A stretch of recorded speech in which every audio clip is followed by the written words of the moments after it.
What's going on, YouTube fans? This is Verdi Coleman III.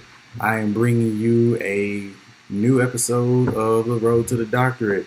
And whew, I just took my first final as a doctoral student. I am tired. I am tired. I have never, and I repeat, I have never typed that much in less than an hour. I mean, they gave us 2 hours to take the test, but good lord, you really don't realize how much you talk until you start typing. But you also don't realize how much you can't talk until you take a remote proctored test. Because for those of y'all that are not in online school, you have to be subjected to what's called an online proctor test. And believe me, they are not fun to play with. You cannot talk during these things. You can't have any noise going on around you doing it, or else it'll compromise the integrity of your online test. Now, one of the things that I want to talk about, since we're on the subject, is finals. How to, how I'm going to talk about my first final that I ever took as an undergrad. I'm going to talk about how to prep for the finals and basically how to deal with the final as you take it. So it's going to be a pretty detailed but pretty loose illustration. The first final I ever took was December of 2009. Whew. That's a long time ago for some of y'all that are watching. But my first final that I ever took that kind of intimidated me was a history final. And a lot of y'all that know me or that knew me in college, y'all knew I hated history. Well, I hated American history. I liked world history, even though I should have took that instead of American history. I hated American history because I had no interest in the subject. I felt like that American history was full of lies. But that's up to the people who watch the video. That's up to their discretion. But I took notes throughout the semester. I read everything. I memorized everything.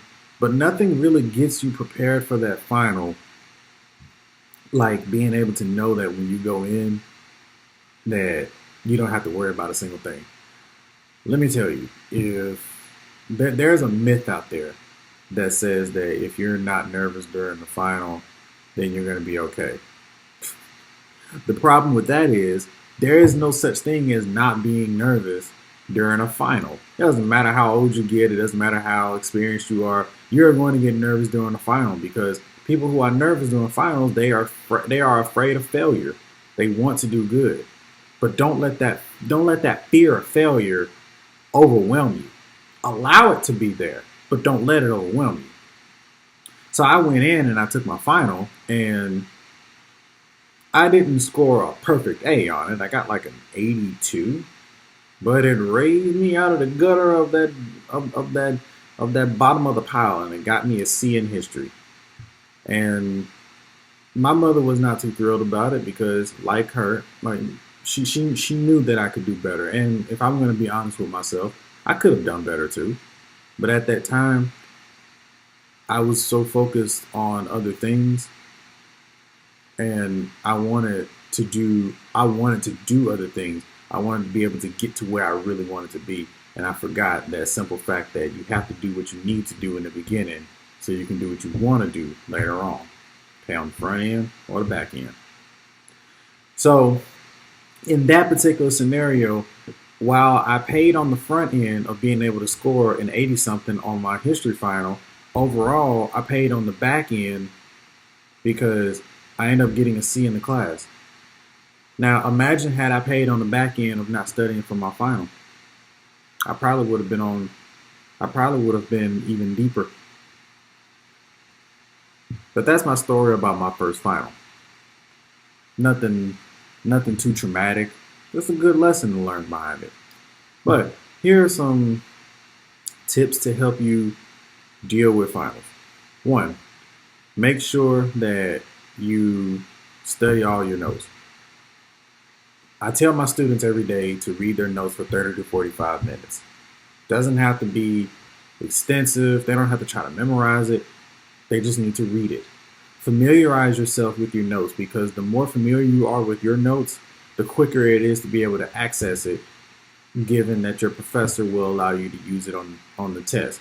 I know I let my students use their notes on the test, and some of them I can tell very well that they read my notes every day, because how quickly and easy they get to them, it's like magic. So even if it's a closed note test, a closed book test, you still need to be able to be familiar with those notes, because with repetition comes familiarity. Basically, if you've done it enough times, you're going to be able to predict what the notes will say. Now, how does this play out when you're in the classroom? When you see a particular question, sometimes your questions will answer themselves based on the notes that you took. I know for me, when I write questions for my students, I basically write it to where it has to trigger their memory. If they read my notes properly, they know that they are going to run into questions that are going to answer themselves. All right. Next thing that you want to do, you want to already be in the habit of getting a good night's sleep, especially if you're in early morning class. Early morning finals are not to be played with, children and grown folks. Make sure you get a good night's sleep. A good night's sleep makes an entire difference. Don't stay up trying to cram for the final, because all it's going to do is create what's called a sleep hangover, or even worse, you're going to oversleep for your final. And speaking of oversleeping, make sure that when you get your good night's sleep, which is recommended to be 7 to 8 hours, you make sure that you wake up and have enough time to prepare yourself physically to do your daily devotion with your God, spend time with your Creator, with your God, and get you a good hearty breakfast. Breakfast is the most important meal of the day. Although I don't eat very much breakfast, I do try to eat enough to where I can focus and be able to have enough energy to make it through that final. I know in college, there's the calf. The calf has an unlimited source of breakfast. At least they did at West Alabama. Go Tigers. So getting that good breakfast, make sure you get you a nice thing of orange juice. You don't need too much. Get you some milk if you can take it. Have some water, nice grits, eggs, toast, bacon, pancakes, waffles. If it's breakfast related, you better get it. We want you to be able to focus on a full stomach. Finally, get to class on time. Please get to class on time. Matter of fact, get to class before time. Because if you get to class before time, there are 3 things that could possibly happen. 1, you might be able to take the test early. There are some professors that allow you to do that. Back when I was a senior in college, one of our professors allowed us to come in to take the test early if we showed up. And a lot of times, you'll be finished before the last wave of people come in. Secondly, when you get to class early, there's a possibility that you can look over your notes one more time. Give yourself a refresher, because some people can't just wake up and remember what exactly that they dealt with. Third and finally, extra points. Some of my professors back at West Alabama, they were known to give extra points for some of the most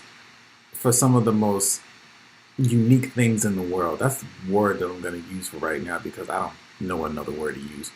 But they had some of the most unique reasons to give extra points. And one of those was being on time for class, or being early for class. While I was never just a pinpoint person to be there 30 minutes early, I did show up to class on time every single day. And my professor was more than willing to give me those points, which pushed that high B to a low A. Right? I wasn't going to complain about it. And there's one more tidbit that I want to throw in there about finals. When you're taking it, I don't think I should say this, because I would think it's obvious, but I'm going to say it anyway. Don't cheat.